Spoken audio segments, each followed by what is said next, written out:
It's couch time today, baby. What do you think? It is! Look at this, guys. We are joining you on our couch. What do you think? With our beautiful bay window in the back. Our beautiful bay window in the... We actually have a really pretty scene back here in the trees. We don't always have a very pretty scene, sometimes really close to our neighbors. But you never know what kind of view you're going to get. It's always a surprise. Yeah, that's true. What do you guys think? You should tell us. Should we do couch podcast episodes from now on, or do you like us sitting at the desk instead?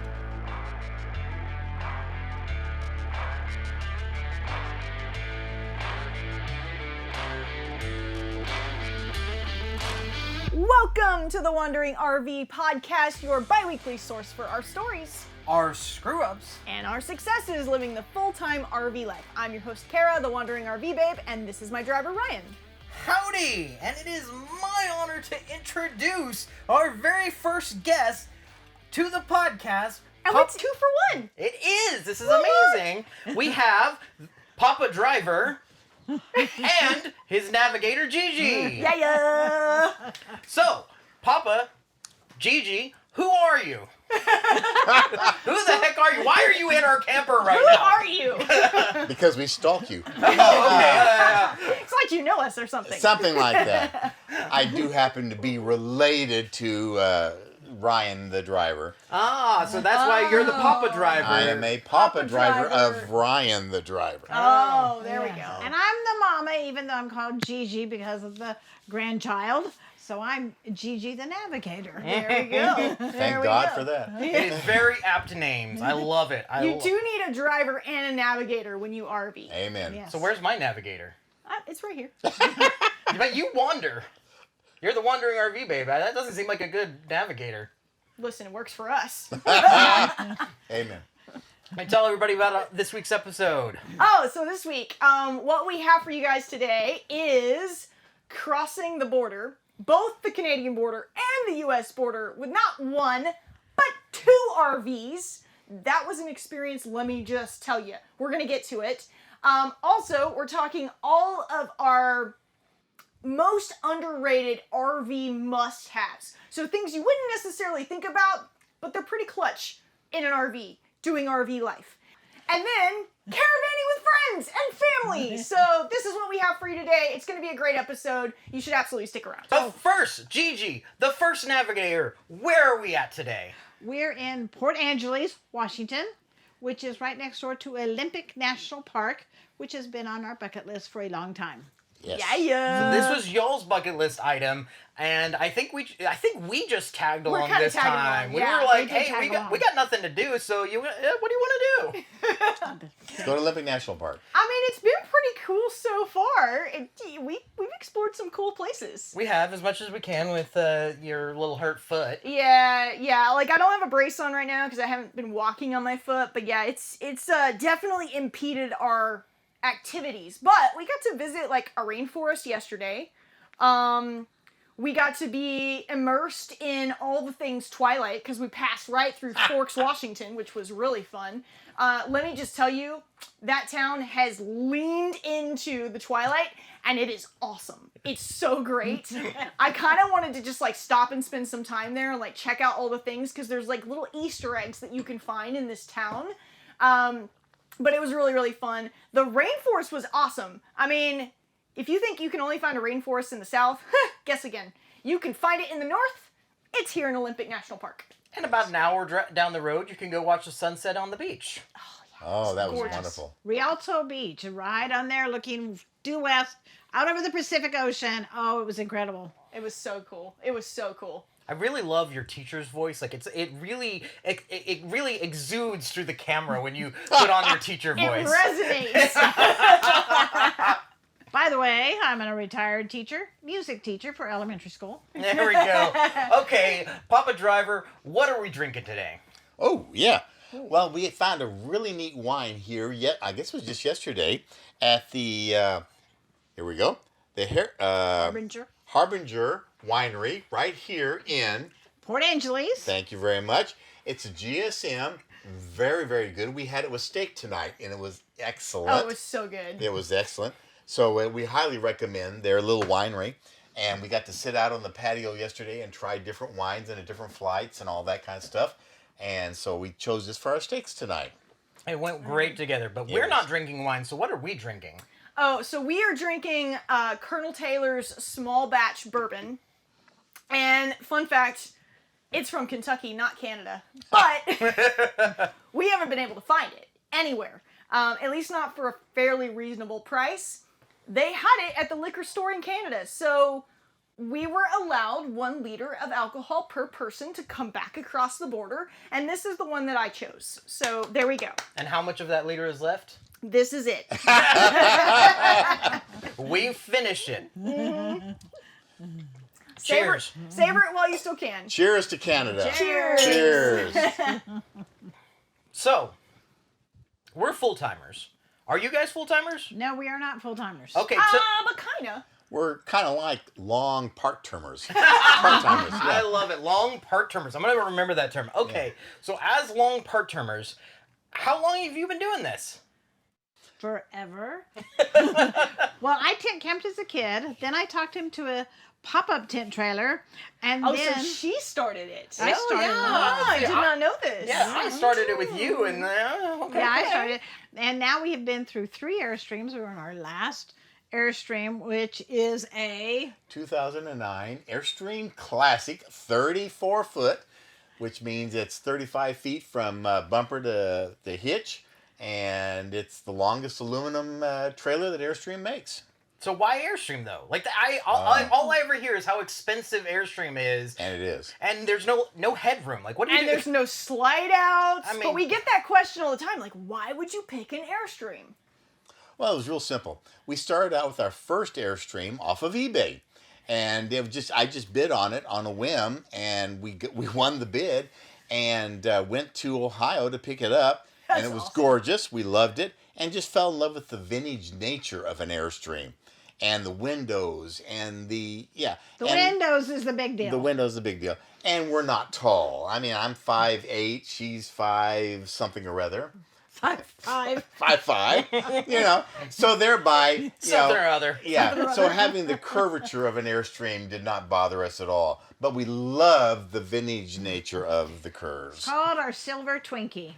Yes. Well, and you guys don't have, so we've been caravanning, you guys don't have as much, like, problems going down on the highway in terms of, like, you're more aerodynamic, it's not super, super tall, you can get through some bridges that we can't get through. True, so, like, true. there's definitely some advantages. That's pretty high tech for you, girl. I'm I know, impressed. I'm learning. You're learning. I'm Garmin's learning all teaching of you this well. lingo. Yeah. No, it's wonderful. It tows incredible. Airstreams do tow very well, but especially a 34 Classic like ours, we have 3 axles, which makes it tow even better. So it is a dream. And a 5-foot closet just for our clothes. Amen. Boom. I mean, in RV standards, that's a big closet, That's guys. pretty big. That's pretty big. Although we've been seeing some of them coming out now that actually have like 2 closets. Have you guys Oh. seen those? Oh, have you No, seen that? wow. Oh my Yeah. god! Yeah. So they'll have like one in the hallway leading back to the bedroom. It's Oh, like wow. its own slide out, Wow. and then they'll have one up at the. It's only been on 5th wheel so far, but then they'll have another one up at the cap. So you actually end up with 2 closets, his and hers, or hers and hers with a. Yeah, that's Then more there's like a- it. That's hers more and hers. accurate. Yeah. I was just thinking, speaking of that, when we go to the Tampa RV show this year, I'm looking forward to seeing some of the new designs like that. Yeah, that's gonna be cool. I think they're trying to really like put some new things in and really spice up. I mean, there's only so many ways you can cut an RV. But so many more people are doing it longer term. Yes. That's they need more closet space. So I have a prediction to make for the 2024 Tampa RV show, which is where you see all of the New Year models. Like that's kind of the big super show that you see all the New Year models come out across the nation, And we're gonna be there. and we're gonna be And there. we'll be there. And you're gonna be there. Yep, so you we guys, are. if you're RVers and you're gonna be there, you should hit us up. You should holler at us because we would love to meet up with you while we're there. But my prediction is, do you remember? I think it was a Keystone, but it was that hideaway office that was like the hidden office. Yes. I think we're gonna start seeing a lot more of those. More people are working on the road. More people are naturally. working on the road, but it's also a nice like little like bonus room. And so I think they're going to lean into like the hideaway room that doesn't look like a room. Well, I mean, with more and more people going full-time, like we're seeing it all the time. The campgrounds are getting fuller. It's getting harder to go where you want to go. And more campgrounds are popping up because it's pretty profitable. I mean, if you own a piece of land, open a campground. We'll come stay with you. Yes, we yes. will. So, like, between all of that, I mean, having an office, having these bunk rooms, having double closets, like, this is the evolution of how do we allow people, I mean, the freaking prices of houses are so dang expensive. Like, I mean, what better than something that's actually on wheels that you can just go wherever you want to go? Hey, listen, I get to travel the country and sleep in my own bed every single night doing it. So, That's right. get Well, the if you best don't of both like the worlds. neighbors, you can leave. You can leave, or you just wait till the next week and Or- they'll leave. Be your neighbor. Yeah. That's true. Exactly. It's like the campground turnover every weekend. Yep. Okay, I'm gonna dial us back a little bit. We got a little off topic, but you said, what was it? Long-term part-timer. I want to know how do you get into long-term part-timing? Well, first off, it starts with when you decide to retire. That happen. And he retired early, and then I've retired quite a few years later. So therefore, we, as a school teacher, the day we checked out, we left town. The day I had to come back and start in service, we came back into town. So you were part-time for like 2.5, 3 months out of every year. So you were full-time for Full-time, Full-time, yeah. Yeah. So you were Exactly. full-time. So you were part-time full-timers. Yes. There we go. I like that term better. part-time full-timers. I like it. Yeah. So, okay. So you started camping how many years ago? Well, if you go back to her tent camping, that's when she was a kid. If you go back to our pop-up tent trailering, it's before he was born, because we did that When I was just a little tiny You were like a driver thought in your head. Speck in your mind. It was or a sperm. probably at least probably 45 years ago. Yeah. Wow. Okay, so when you upgraded to the actual travel trailer, you guys didn't start off with an Airstream, right? No. So how long ago was that? And That- what did you start off with? That was about 18 years ago, and it was called an SOB, some other brand. A son of a bitch. No. That SOB? No, it's actually defined as some other brand than Airstream, but it was a very Fiberglass box. it was a pioneer. It was actually perfect for us to start with, and it worked very well for our transition from a tent trailer to a solid side. So SOB, if I'm picking up on this correctly, SOB is what the Airstreamers call all the rest of us. Yes, as a matter of fact. The normies. The normies, we're SOBs. Yes, you are. We got like a peek into the Airstreamer world. You- Yeah, but does your Airstream have this massive living room? No, It's but we cozy. have a classic curvature that is very sexy. Yeah, I know. You every time you Yes, made it curvy. yes. Yeah. So it's all about the curves when you're in an Airstream. So okay, I wanna check a memory. I feel like I was literally in the room with you when you bought your first Airstream on eBay. He was in Lubbock. Were you in Lubbock with Yes, Yeah. I was in You Lubbock were at in the Lubbock, time. yeah. And we were Yeah. sitting in your friend's computer room at the yeah. time, and you were wanting to get rid of the Pioneer, and you were looking at eBay, and I think this was the first time you even set up an eBay account, if I remember correctly. Yes. As a matter of fact, Good I memory, set up sir. the account just Just so the- I could bid on the Airstream. That's what I Yes. thought I remembered that. I just Yes. Oh, that was a funny story. I remember like I was standing there and your friend and at his computer, you're setting up your first eBay account so you can buy your very first Airstream. Yes. And it worked. We won. So was that before? Because I know there was a trip that we went with you to Lubbock in that old Pioneer.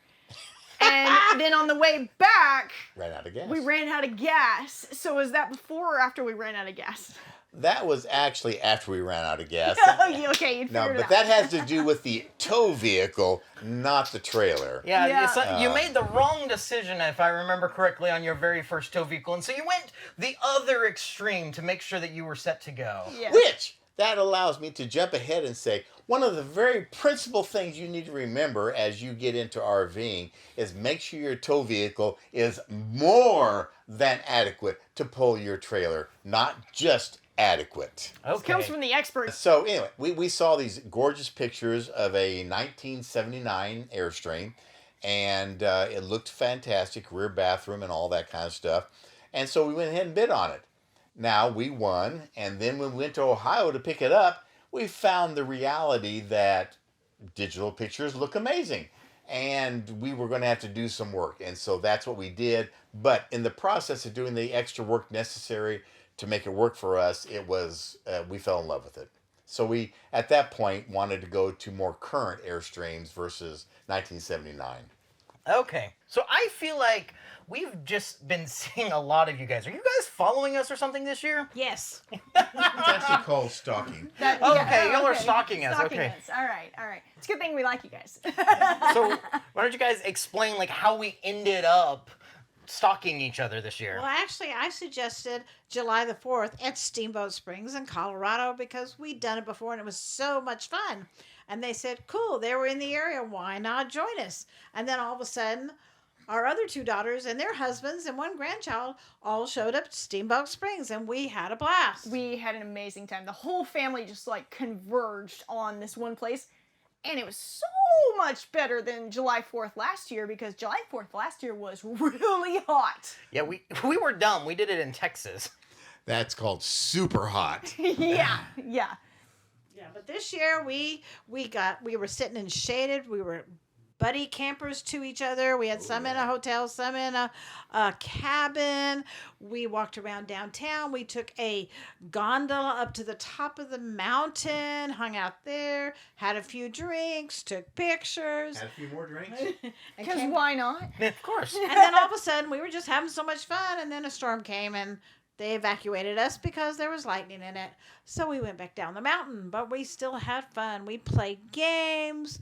We cooked. And we went to the best restaurant. They were having a special on prime rib. Oh, it's prime rib. Yeah, that's Yes. right. That was Oh, so. Do you remember the name of the restaurant? I don't remember the name of it. We just kind of fell into it, and it Yeah. was so good. Yeah, it was downtown, but I don't remember the name of the Jacob restaurant found either. Downtown Steamboat Springs. Yeah. Downtown Steamboat Springs. We But walked yeah, it was great. to some falls. I mean, it was just a blast. We had a whole lot of fun. Yeah, that was a blast. This was a whole family. It was a way to get together. Like you said, we started the idea as like, hey, we did July the 4th last year all together in Texas. It was way too hot. Let's do something cooler, colder. That's also a cool place to be. We went to Steamboat Springs and we all converged. And I mean, just having the entire family there, that is just so much fun. I mean, And it was like 40 degrees less than where we were last year. and And it really helped that it was a buddy site, since you guys have brought that up before. Yeah. Okay. So for anybody who's listening that is just finding us for the first time, tell them what buddy sites are. Well, it allows you to have the door side, or they call it the curb side of a camper, both campers facing towards each other. So that when we walked out our door, we actually walked towards their door side of their camper, and we shared the same common space between our two campers, which for a family reunion worked out amazing.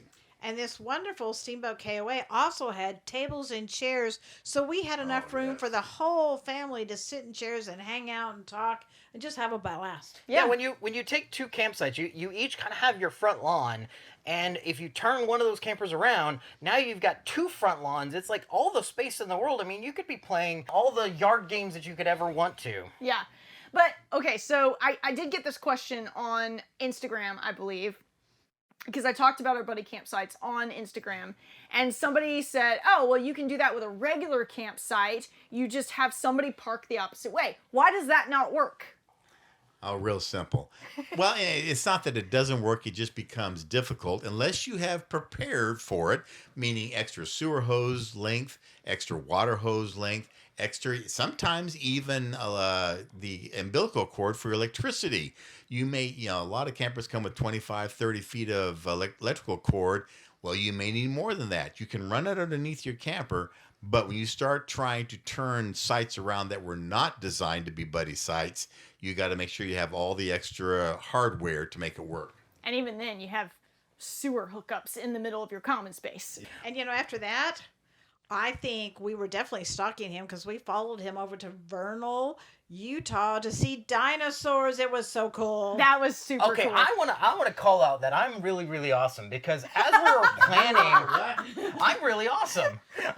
He's super humble, too. Yeah, well, yeah, obviously. I have all the humbleness anyone ever needs. Humbleness, not humility. For all of us, actually. Okay, so we're sitting here talking about going to Vernal, Utah. And the first thing you tell me is like your dog is very picky about where it wants to poop and pee. And so you're like, the campground doesn't have enough grass, yada, yada, yada. And I'm like, well, I haven't even looked at it yet.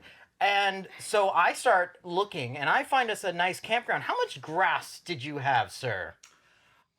We had basically about 3 or 4 soccer fields worth of grass because the campground just happened to be beside a public school that had soccer fields beside it, and we had access through a gate that the park had between the two.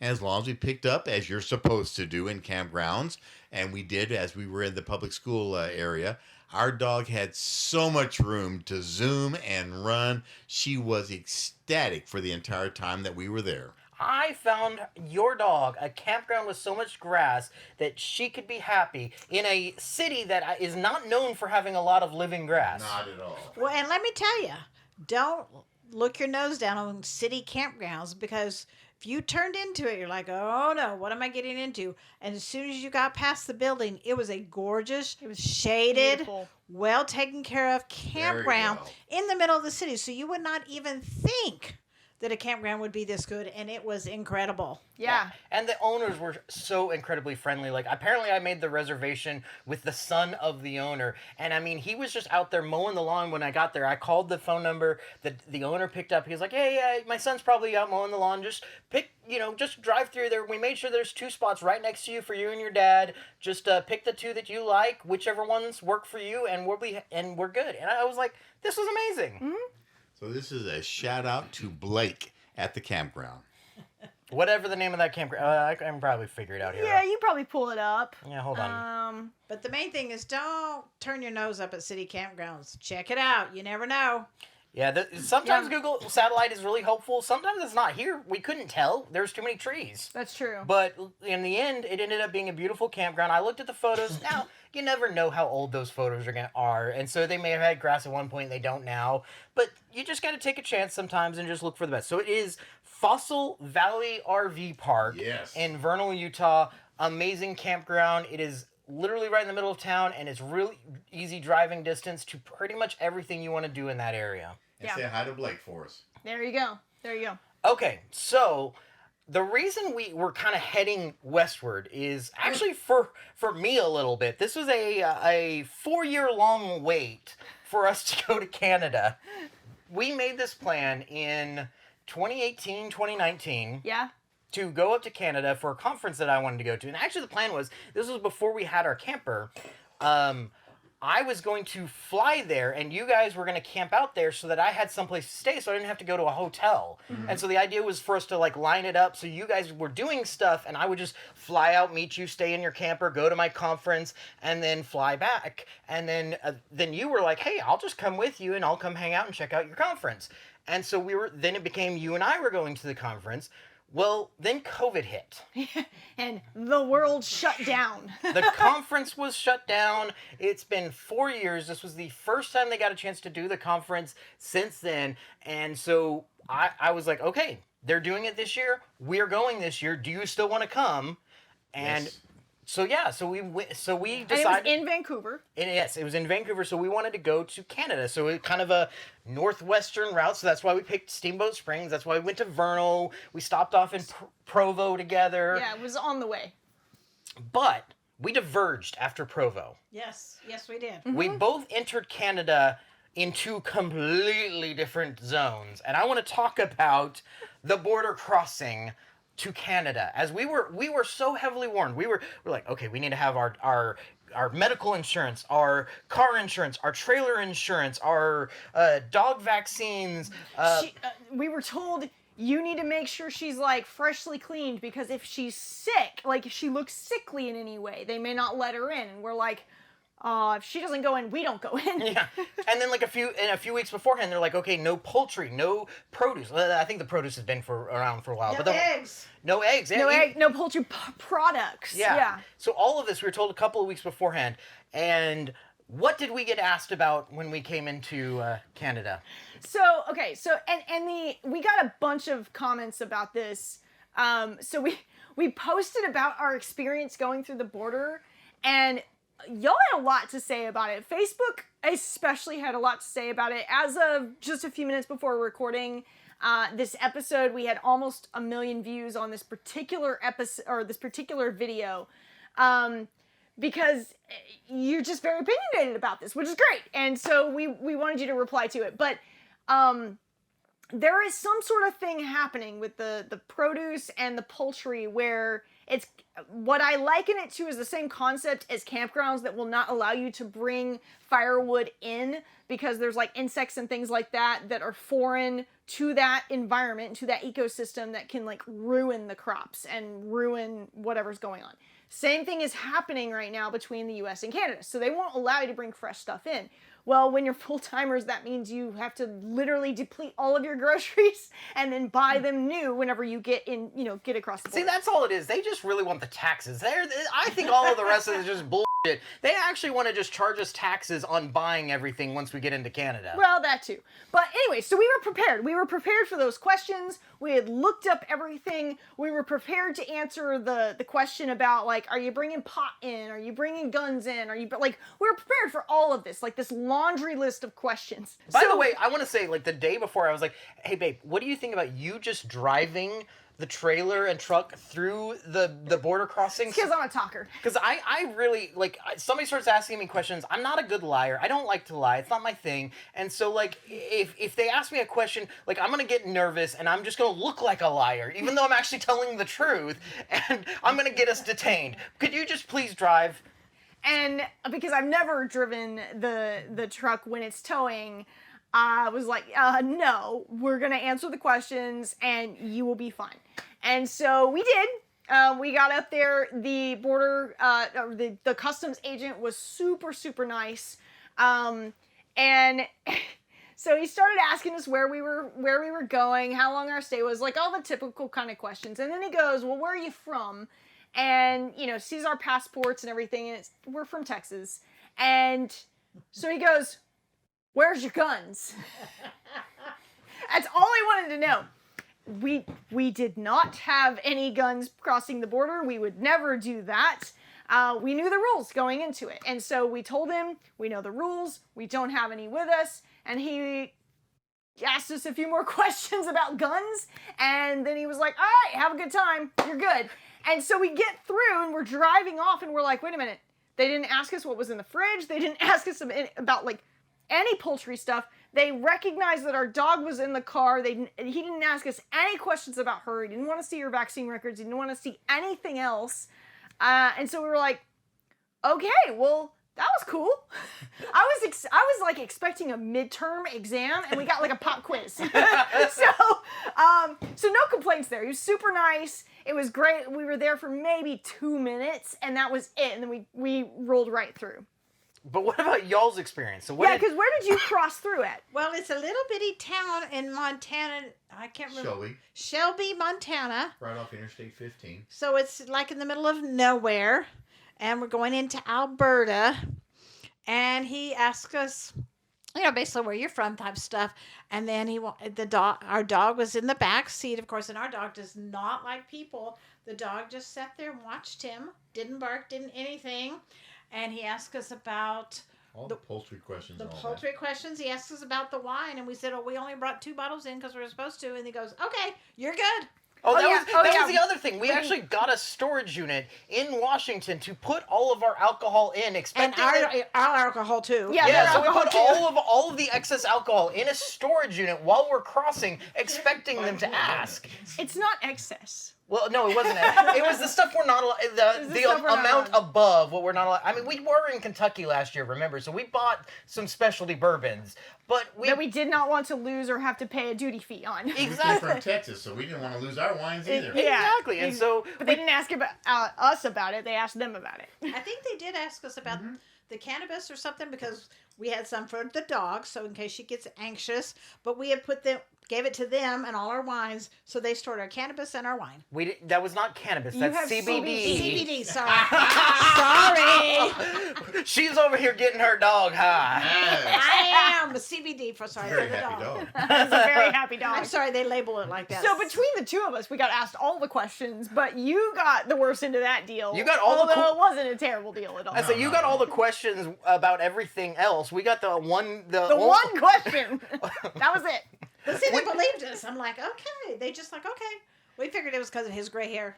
I think they send you questions just to like throw you off, see if you're lying, and if they feel like you're not, then they're like, okay, you're cool. But if they feel like you trip up or you don't answer a question the same way, they actually asked us the same question a couple of different times, and we were like, we just told you this, and so we told them again, but I guess because our answer was consistent, they were like, all right, you're good. Yeah, I mean, it's reasonable. These are great questions to ask. Like, we have no qualms about the questions. It was just funny that we got one question and you got all of the others.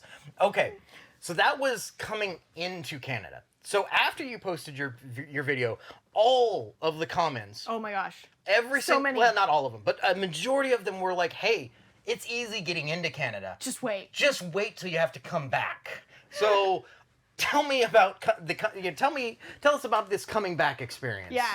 You guys actually crossed before we did. So Yes. you tell us Yes, your well, experience. he just said, did you buy anything in Canada that you need to report? And we go, no. And he goes, okay. And that was it.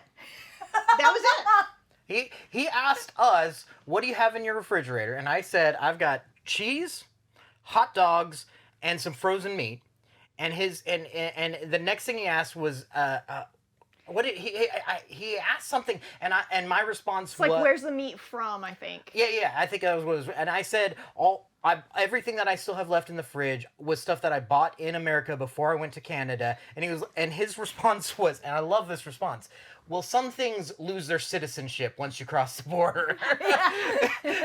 And so he asked me, okay, what kind of meats do you have that are frozen? And I was like, pork, beef. And he's like, check, you're good to go. Yeah. That was it. That was it. That was the only question we got asked. Now, I will say, and I don't know if this has anything to do with it, from what I understand, it could, from what the feedback that you guys have shared with us on those videos, is if it's really busy at the border, then a lot of times they'll just kind of roll you through it unless you give them a super big red flag. And we waited in line how long to even get to the border? Oh, an hour. Or more, maybe an hour and a half. I think, It was a long time. So it was busy. We were together. That was the other thing that he asked us, is they went through right before us. And then one of the questions he asked is like, where are you going next? And so we told him, and he asked where we were from. And so we told him, and he goes, oh, wait. And we were like, oh yeah, that's his parents. They just crossed. We're traveling together. That's when we got the grocery question, and then after that, he was like, "You're good." Yeah, I think he assumed if we were traveling with our parents, we probably weren't up to no good. I mean, we might get grounded, so yeah, if we're bringing something across that we shouldn't, so Okay, Papa Driver. So I thought it was interesting. Did you learn how to levitate while you were in Canada?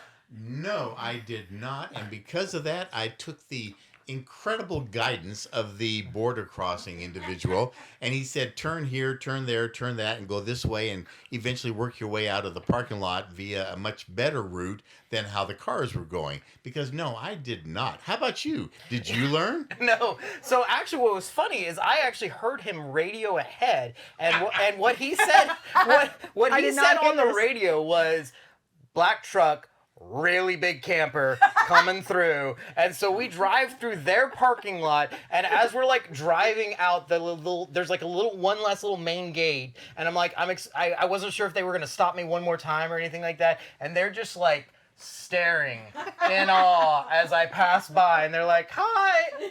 And I'm like, I guess we do have a really big camper. Well, I have to say, he even said really long airstream when we went through, because not too many airstreams are 35 foot long. That is very true. And I heard him say that the really long airstream, be sure and let them through, please. Yeah, oh, that's funny. Well, what was funny was we also, so going through the Are you parking good lot. over here? Did I've we been spill? drinking too much? Only she is. No, okay, I got okay, you. all right. It was an exchange of the microphone. Sure. Sure.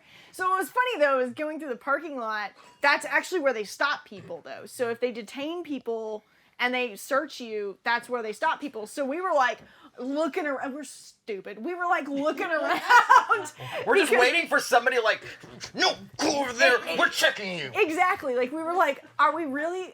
Because they had people pulled over. They had people searching like their vehicles and things like that. And we're like, all right. So is there another checkpoint? And no, they were just like Ryan said. They were just gawking at us and like pointing that way. It was fine. Made me feel like we won the lottery because we didn't have to pull over and go through the bodies. But we had this, the special exit. That was We nice. did it. Yeah, we we did did. have a special exit. So the reason why, the reason we're talking about it is basically when you come out the front of it, there's like they have like these the like sand filled borders, and they create like this hard turn where like only like one car can get through, but it's like a really hard left turn. I guess it's so people don't just like race off. Right. But because of that, we would have to like turn 90 degrees right and then like a 180 degrees left Our around camper does not do that. in a space that's only big enough for one car, and so it's just impossible. So that's where the did you learn how to levitate came from. Yes. What was funny was, so he asked us that, and we were like, what are you talking about? And then he explained, and he was like, they already radioed ahead, and so he's like, they'll direct you, and that's when he told us to go through the parking lot. But the question was just like, what? The bottom line is, coming back into the U.S. was a very nice experience. Both At least ways, for actually. us. At least for us. Again, everybody's experiences are different.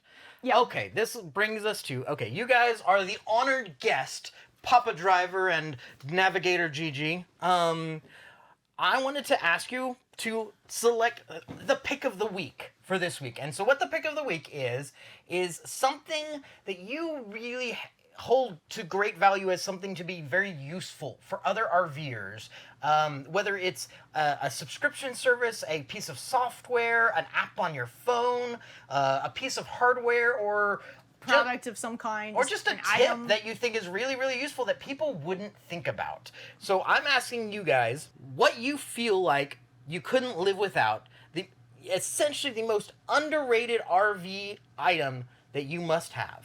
I want you to each answer it individually. So You go first. I'll go first.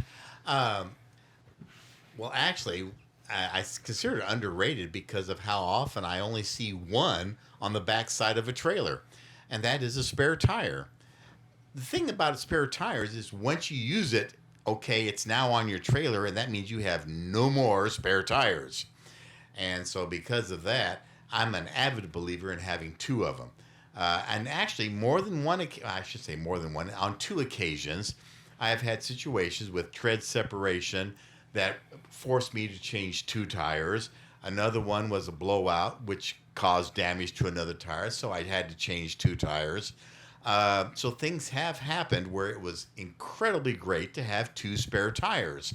I also believe in redundancy anyway, so just when we came to this campground, the adapter I had for the 30 amp did not work. Well, because I believe in carrying two of most everything, it worked out perfectly. I had another one. It took care of the problem, and life is good.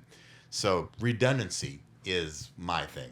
Which I think is a really good call out because you guys have an Airstream, which they are notorious for having limited storage. And so the fact that you say you still need to have duplicates of these things tells you how important it actually is to have duplicates of those specific things. yeah, I don't have two spare tires. I don't have two 30 amp converters. I'm failing here. You're just taking the risk. We're playing on the wild side at I'd this say point. you're just on the wild side right now. That's all I have to say. And I actually only advocate that because I have needed two. And so it has come in handy. And it's not that you couldn't get by. A lot of campgrounds have spare parts and stuff like that. It's more the idea that I can solve my problems right now with what I carry, even with my limited storage. And it really makes for a much better camping experience. I love it. That's great. So, My biggest thing is to duplicate everything in your camper, such as anything you want to cook with, anything like that. any of your special makeup. Do not carry from home to camper to home to camp. No, have it stocked. Have it stocked completely. The only thing new we bring in is our clothes. We have a second set of towels, second set of sheets. Everything is always in the camper. We will not forget, and that comes down to is a charger. When I got a brand new iPad, it's been a few years, I didn't have a second charger for my iPad. Oh my goodness.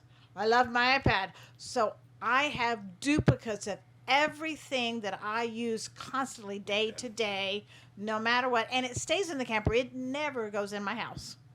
That's a great point. We're full-timers. We sold our house. Everything we have in the camper is like all of our worldly belongings. It's everything. It's everything we have. That's not something we would ever think of because it's not something that we just don't have that experience. But that's actually a really great point that the majority of campers are not full-time. They're part-timers in some way, shape, or form.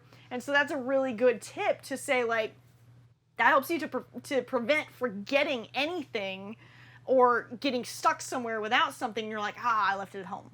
Well, I think it's an interesting concept because you guys are part-time full-timers. You guys are gone for 3 months of the year. So if you forget something, it's not like you're going to be back in 2 weeks and you'll just survive with that. It's not like you can go like, okay, I forgot some of my makeup. I'll be fine. We're just hanging out in the middle of the woods and we'll be home in like a week or two at most. Now, this is very uniquely your situation as being part-time full-timers, and I think it's a great call out, like whether you are a part-time full-timer, you're a full-timer, or you just go the weekend warrior route, no big deal. Like, these are the concepts that are so useful, like having those things that you need when you need them and having duplicates. I mean, if it can stay in the camper year-round, why not? Yeah.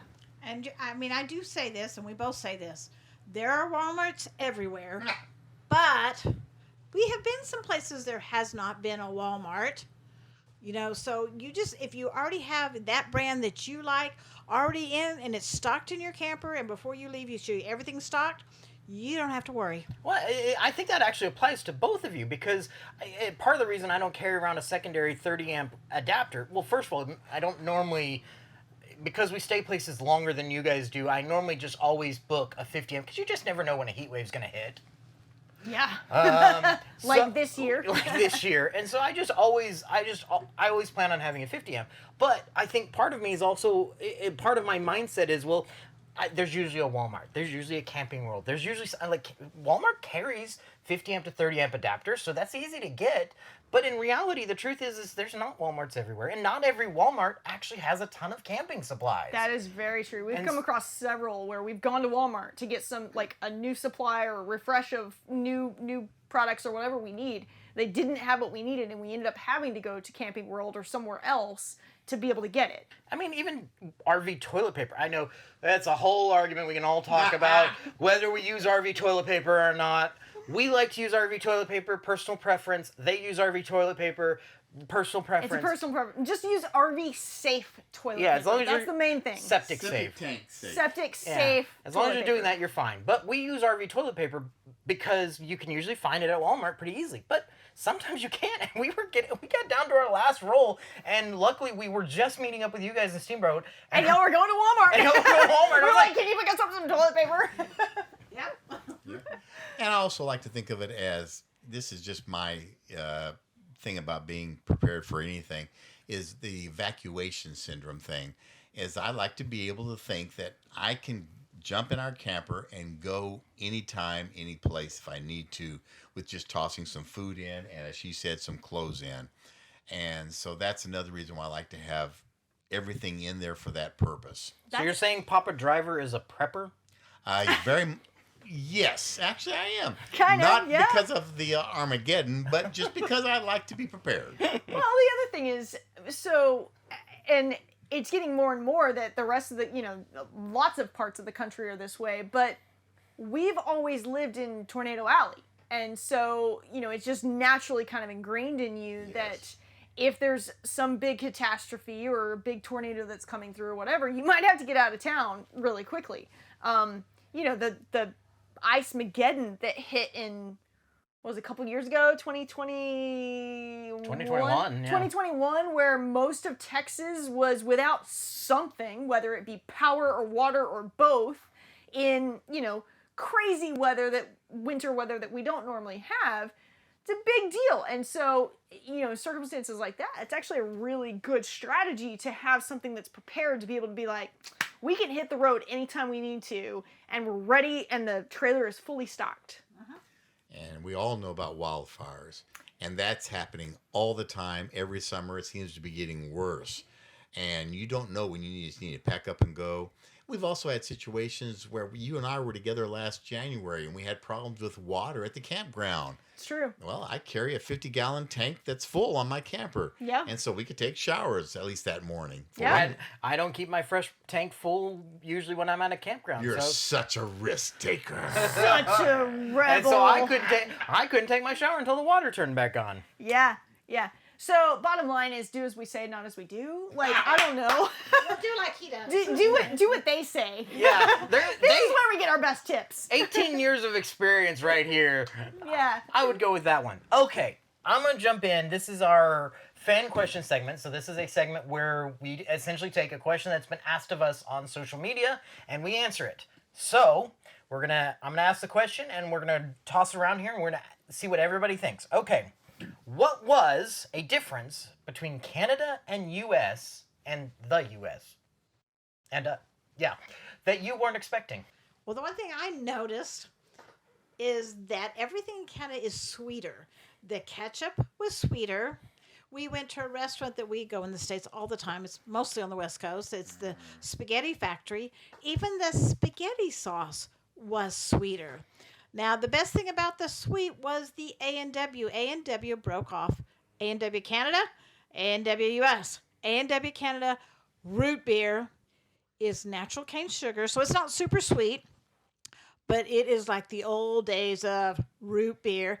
And if you drink it in the establishment, you can have it in a frosty mug, no ice. Ooh. Oh, it is so good. Oh, that's amazing. So Canada, you got to tell me, why you got a sweet tooth? You guys, it was funny because even some of the food that we went and had that was like supposed to be spicy food, and they would say it had jalapenos in it or it had buffalo sauce on it. Or they would say, something. this is our hot. This is our hot. It was not hot. No.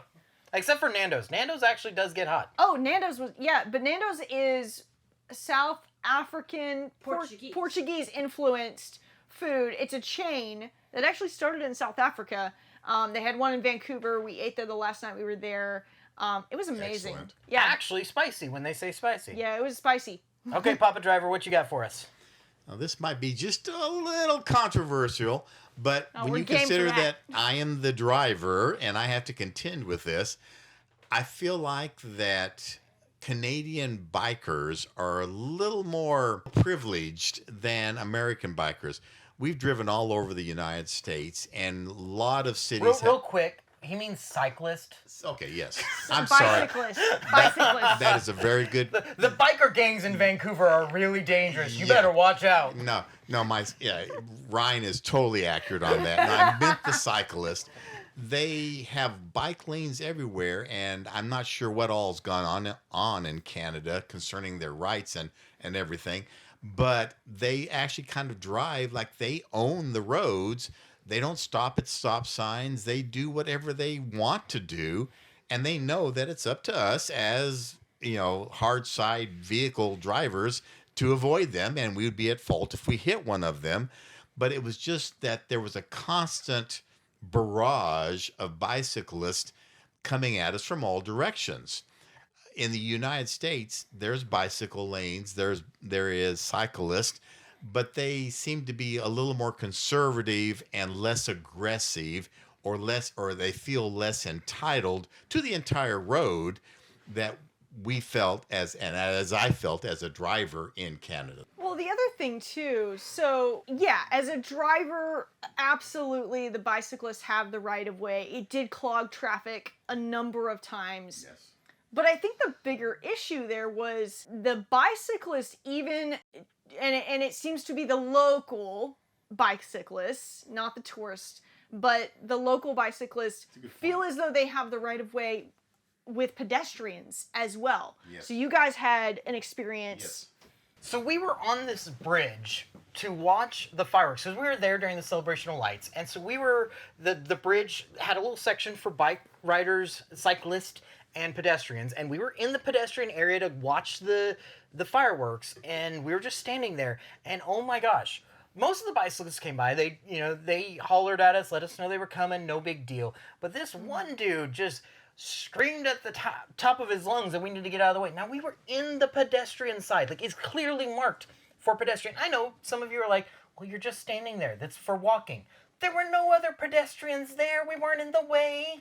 We were off to the side as close as we could. I think the worst of it was I was coming back from the conference, or maybe it was when I was going to the conference. I don't remember, but I was driving on this one road, and I mean, these cyclists would like zoom right by these pedestrians, again, on these little shared areas, and I mean, they were almost knocking the pedestrians over. That was the worst of it. It wasn't how much the cyclists were affecting me or other drivers or when we were just standing on the bridge. It was more like how they were treating the pedestrians. Like, you're on a bicycle. You have all the speed and momentum and energy. You're going to be the one who hurts somebody. At Stanley Park, when we were walking around Stanley Park, Yep. Yeah. they have a very designated bicycle lane and they have a designated walking area. We were in the walking area, but the bicyclists were going faster than the cars around Stanley Park. Yeah, that's the other thing, is like there's speed limits for all the cars that we have to observe, but the cyclists, they don't have a well, okay, you can actually... Some of them do. You actually can get a speedometer for your bicycle, but most of them probably don't, or whatever. But the problem is if they're going that fast, they're going over the speed limit, they're causing just as many issues as if a car went that fast. Well, the locals were actually talking about it, that it's become kind of an issue in Stanley Park in particular. And they were talking about how there was a lane that was designated for cars. There was I think 2 lanes that were designated for cars. Then they switched to now it's a bike lane, and that's become more cumbersome where you can't even get through, and it's impeding traffic. And so they switched back to... No, they voted to switch back. They voted to switch back, but the problem is they can't afford the funding to actually implement the switch, so it's just kind of sitting there. But it seems to be an issue because we talked to several of the locals, and they also agreed with us that it's become a bit of a traffic jam. So yeah, that's totally fair and completely an unexpected thing. Now, I will say it's probably not something that's prevalent in all of Canada. It was specifically prevalent in Vancouver, but definitely an unexpected thing in Canada. Okay, I'm going to move us along. Kara, what was your most unexpected thing in Canada? Tiny sinks. So, okay, legit. So like our truck tiny sinks in the ground? No. So every time we went to a public bathroom, whether it was a restaurant or one of the parks that we went to, or anywhere that we went, if you went to a public restroom, the sinks were half the size of what they are in the US. And so I was really trying, when I was washing my hands, I was really trying not to splash water all over the floor, because I just wasn't used to it. So it was interesting to me. I am not used to tiny sinks. As Americans are too damn fat. No, it reminded me of the railroad car sinks or airplane sinks. Yeah. Or RV sinks. I mean, I was kind of right at home, so it wasn't that big a deal, but at the same time, I was some of those were pedestal sinks, and so they did splash everywhere.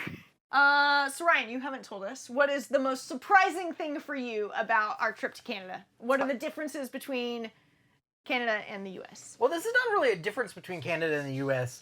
as much as it was very unexpected.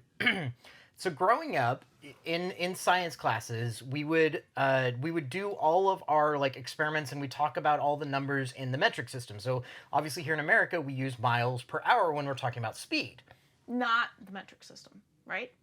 Correct. Yeah, not the metric system. But when in science class, we would actually talk about things like in kilometers, in kilograms, and liters, we'd use all of those things. And so when we would talk about speed, we would talk about kilometers per hour. And when we were talking about acceleration, we talked about kilometers per hour squared. So when we would write it out, we would write kph or kph squared. When we got to Canada, it wasn't kph, it was kmh, kilometers/hours. So so it was kind of, it just threw me off. It was like this weird like dichotomy of like, I'd always thought kph, that's all I always understood the designation for speed when you're talking the metric system, the short designation, but in reality it was just km/h, and I was like, I mean, it makes sense. It doesn't, like, it's not wrong. It just threw me off mentally to sit here and look at kmh instead of what the expected kph. Yeah. They do the slash, but the slash is silent. Because it wasn't shown anywhere, but that was the intent. No, the slash was shown. Not everywhere. Really? Oh, I didn't even notice that. So at the campground, and there was some other place, maybe it was, oh, okay, don't hold me to it, but I thought it was Stanley Park. Maybe I'm wrong, but for sure at the campground, then there was one other place that they had the kilometers per hour painted on the actual street because it was supposed to be really slow, and it had KMH. There was no slash at all. Oh, at least all of their official signs up on the road had the KM/H. They did. Here in America, ours say MPH. MPH, no slash. And then, like I said, when I was in high school in like physics, we would talk about things. If we wrote it down, it was acceptable to write KPH to designate kilometers per hour, so that everyone, because you always had to write what the measurement was. If you didn't write the measurement, that was a great way to lose points. And so KPH was the expected way to say kilometers per hour. But no, in Canada, I don't know about Britain or any of the other countries that use a metric system, but at least in Canada, they use KM/H. Hey, TikTok, what's going on? Who we got with TikTok? Any responses so far? Any updates? Any messages? KJ was telling us about the lakes. If you hit the Providence, we have polar bears where they can swim onto. Oh, nice. As well as seals. He gave us a link for the parks. What was your favorite food/drink in Canada? Real quick. Ooh. My favorite? Oh, that was a good question. In Canada? No, I was just excited about the seafood that we had in Vancouver. Yes. I was thinking the same thing. Especially the restaurant that we all ate at that one afternoon near, what was the name of the area? The place at the market. Oh, Granville Island. Yeah, Granville Island. Yeah, Granville Island, the Vancouver fish market down Right. there, right on the island. As soon as you get to the island, There's a little it's restaurant amazing. there. Amazing seafood. I really liked the I think it was crab and shrimp poutine. Oh, That was- poutine. Yeah, that was delicious. Yeah, that was incredible. I would have to go between either the B-52 that we had at breakfast. Oh, for surface, yeah. Or one I had it at the Irish one that had Jameson whiskey, cold brew, cream, and foam on something. It was so good. She's a lush. That was in Banff. I need you to make that for me.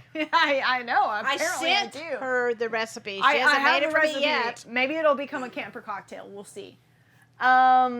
I don't know that I can choose. I was gonna say the seafood, but then everything else that y'all said, I was like, oh yes. So It's hard to argue with fresh seafood. Yeah, I don't know that I can pin it down, but yeah, I mean we were right there on the coast, so, and I'm a sucker for seafood as well, so I gotta say seafood. Well, and there's actually one, I said we did Calgary, Banff, and Vancouver, and the multinational aspect of Vancouver. They talked about that, That was when we were on the amazing. tour bus. Yeah. That Vancouver is a melting pot for sort of like New York is for us in the States. And they had that in Vancouver. And because of that, all the different ethnic foods that we could get there, including the South African, Portuguese type of food that we had there, there was an incredible variety of food. Yeah. The sushi restaurants were, on every corner, it seemed like. Yeah. So from that standpoint, I was surprised, and enjoyed the variety of food in the Vancouver, British Columbia area. Yeah. Shout out to our Texans of the North, Alberta. Yeah. Bison tartare. Heck yeah. Oh, the bison. Okay, so that was at the seafood. I want to say it was Vancouver Seafood Restaurant or Vancouver Seafood Market. literally right there on Granville Island. Like, you pass under the neon lights, and it's there on your left on the seaside. But they had the bison tartare. Oh, that was incredible. And our waiter was from Alberta, and he was awesome. Oh, the best waiter ever. Yeah, Texas of the North. You guys are incredible. And yeah, the bison tartare was on the menu because of him, and he did not steer us wrong. It was awesome. Well, thanks for the questions. We got you. Hey, friends, thanks so much for hanging out with us tonight. We'd love to stay connected. We're on all the socials. So just find us at Wandering RV Babe. And our website, if you want to go check out our website, any of the products that we talked about today, any of the pick of the week or things like that, a lot of those are going to be on our website, which is in our bio. But if you want to search it old school, you can do that too. It's beacons.ai/wanderingRVbabe. It's beacons.ai/wanderingRVbabe. And we'll see you next time. Bye. Bye. Yeah, how close the RV slots are in Canada, especially Vancouver. Oh my gosh, Oh, we were like, yeah. Oh my gosh. I could reach out and touch our neighbors. And everybody in Canada rents. I know, there were so many of the Can Americas and the Cruise Canadas and like all the different rental companies, they all were there at our campground, coming in and out almost every other day. Yeah. Of course, now, we already talked about how busy Vancouver is, but, their rush hour starts at 2 in the afternoon. And their growth in Canada right now is such that there's a tremendous amount of construction on the highways. Oh my goodness. Yeah. And it's not just a regular seasonal construction. There is a lot of expansion going on in both Vancouver and Calgary. Where y'all getting all these jobs that y'all are getting off at 2 o'clock in Canada? I know, really.